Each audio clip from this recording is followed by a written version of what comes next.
Always second place. Well, considering I come first, that's perfectly fine. For you to be second place. Okay, we're recording. Yeah. I knew that first. Hey. Okay, hello. Today, we are reviewing ORCONOMICS by J. Zachary Pike. My erstwhile brother has the synopsis. But before we get to the synopsis, I feel we should mention one relatively important fact in that ORCONOMICS had won a self-published contest of wherein a bunch of authors submitted the book to an actual traditionally published author, or actually various ones, and it was this massive pool, about 300 books, right? So ORCONOMICS, by winning, instantly raises itself to be about 1 in 300 book, which in itself earns it a point, I should say. And now, because of the glower my brother is giving me, we shall proceed to the synopsis. You're just so pleased with yourself. Eventually, I'm going to have to rise up in rebellion. Yes. So loud. Brimming with sword, sorcery, and wit, ORCONOMICS, a satire, introduces Arth, a world much like our own, but with more magic and fewer vowels. For licensed wizards and warriors of Arth, slaying and looting the forces of evil is just a job. The Heroes Guild has turned adventuring into a career, selling the rights to monsters, hordes of treasures, and as investment opportunities. The corporations spend immense sums sponsoring heroes to undertake quests, betting they'll reap the profits and plunder funds when the loot is divvied up. Questing was all business for the famous dwarf berserker Gorm Ingerson, until a botched exposition wiped out his party, disgraced his name, and reduced him to a thieving vagabond. 20 years later, a chance encounter sees Gorm forcibly recruited by a priest of a mad goddess to undertake a quest that has a reputation for getting heroes killed. But there's more to Gorm's new job than an insane prophecy. Powerful corporations and governments have shown an unusual interest in the job. Gorm might be able to turn a bad deal into a golden opportunity and win back the fame and fortune he lost long ago. Promising fun, fantasy, and financial calamity, ORCONOMICS, a satire, is the first book in the Dark Prophet saga, an economically epic trilogy. Now, apart from the bad reading, the synopsis does all right. For me, the title's more interesting than the synopsis. Yes, the book is entirely... is more satire. Or rather, let's phrase it as, I wanted the book to be more about orconomicing, and it was more about the satirizing of heroes, and a little bit of a parody of adventure games, etc. For me, well, I didn't come into the book with any expectations besides the fact that I like the title, but the book rampantly claims to be a satire. To me, I didn't feel too many satirical elements, or they were very quiet. I probably just wanted them to push a little bit farther, because a lot of the things just felt like something normal you would find in a fantasy sword and sorcery novel. So I missed, and I don't read satire terribly often, so I might just not be well versed in the genre. But it wasn't crazy enough, is what you said. Yeah. Those elements aside, though, I did enjoy the book. There are some moments of humor and levity that you can respect and acknowledge and appreciate. And the characters, while a mixed bunch, do have good moments, with the main character probably being the best of those, and his moral journey. The other characters tend to be more... not necessarily background, but more superficial. So while enjoyable, they don't have an immense amount of narrative complexity or involvement in the story besides as protagonists. I kind of disagree and I kind of agree. A lot of the characters are simply cardboard cutouts of tropes for this series. Like, you have the rogue who lockpicks and womanizes left, right, and center. But at the same time, you have the Elf Ranger who is probably the second main character, and she has a little bit of depth to her and she really does not feel too much like your typical Ranger. Rangers and whatnot do vary a little bit more than rogues, but still, she's not as much as a cardboard cutout as the others, and her character does have more than a single layer. She actually has 2 or 3, which is really only seen in the main character, Gorm Ingerson.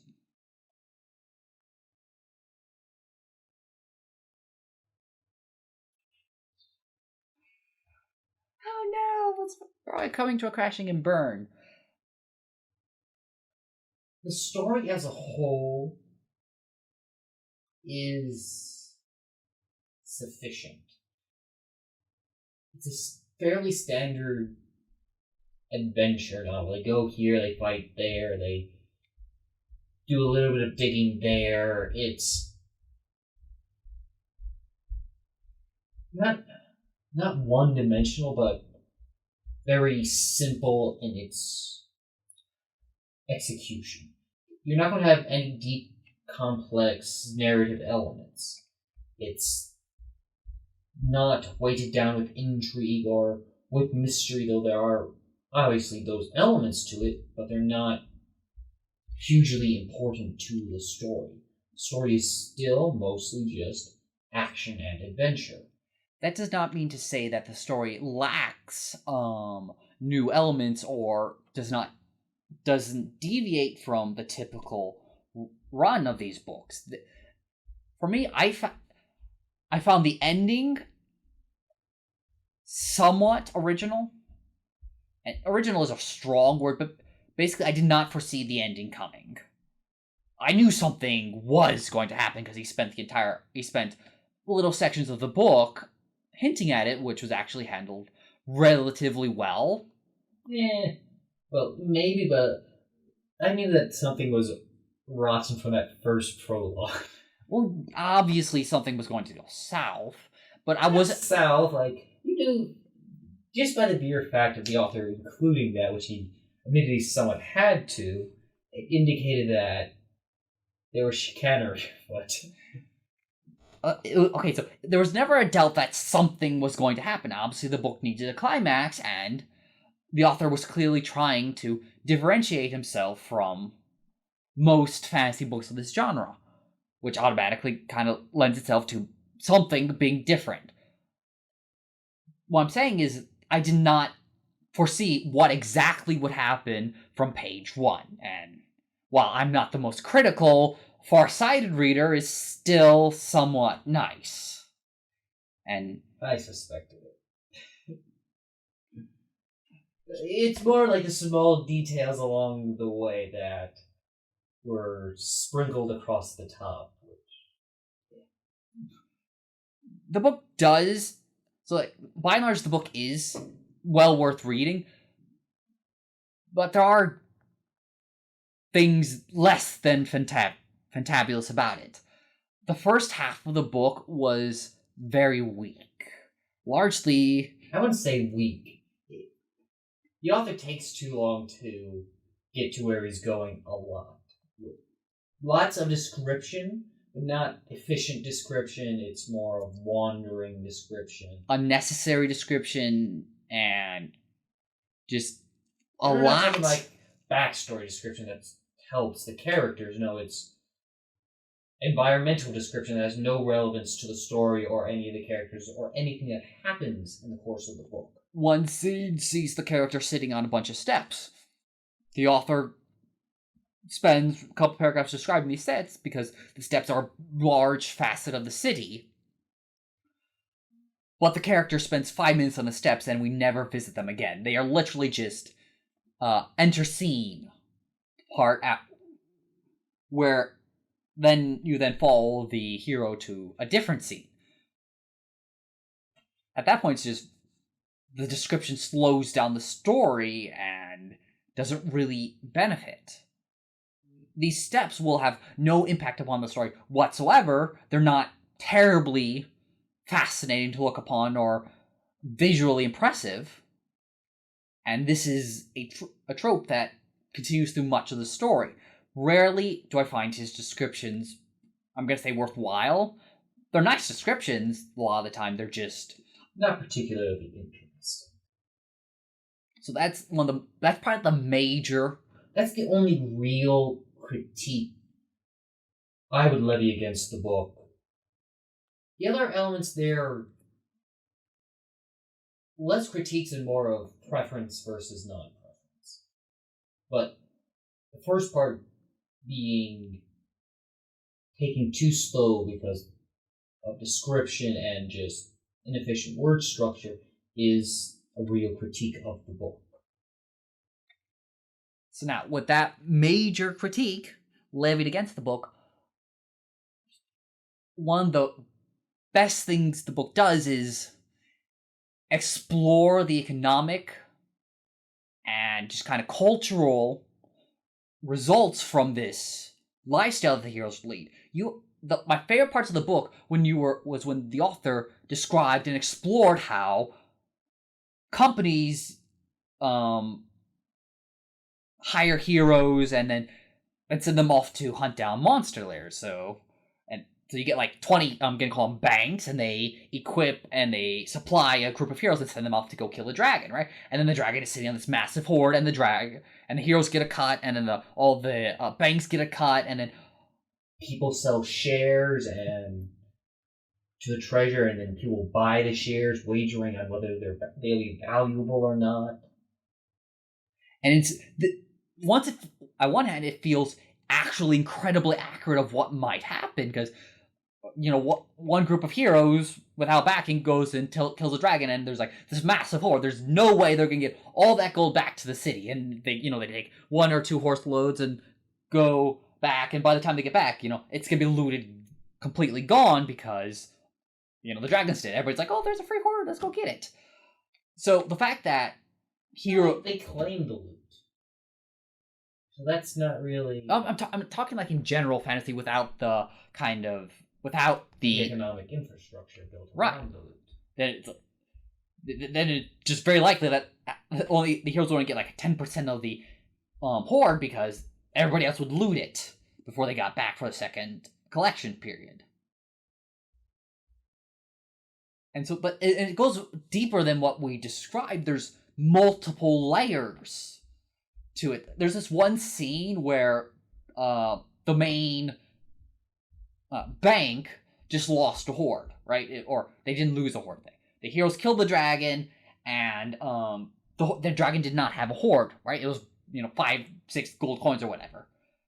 Where you then go through the fact that the bank had insured and was insured through 5 different other banks. There was this massive tangled web of banks just insuring each other in case a horde proved to be less profitable than anticipated.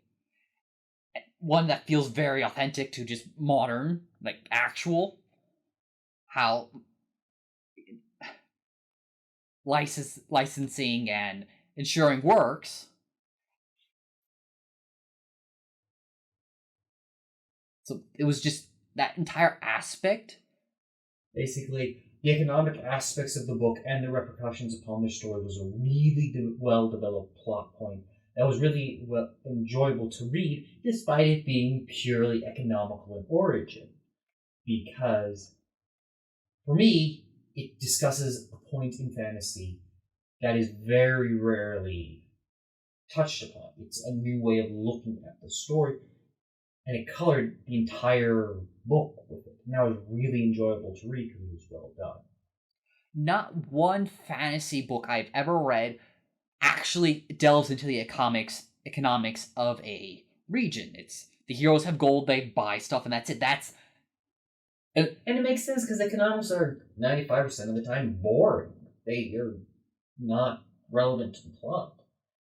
But so it's really well done by the author that he managed to do it in a way that did not bore the readers, actually interested the reader, and did not take an overabundance of time. The book is not terribly long, and yet I have a fantastic idea how the system works, despite maybe not even an eighth of the book being spent explaining this. I think my rating would probably be 4 out of 5 stars. I'd probably agree with him. I could delve down to, or not delve, but cut off another half star simply because the first half of the book was where the description. The first half of the book was the hard part, and a half of a book is a long way to set up the scene to where you get to what's actually interesting.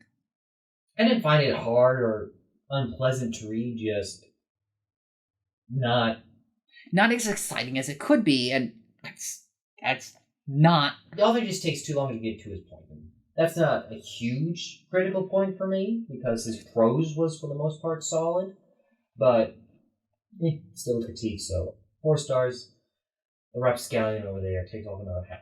I don't know. It's like, I waffle between 3.5 and 4. He waffles. It's like a pancake. I like being indecisive. Let me sit on both sides of the fence and be right twice on occasion.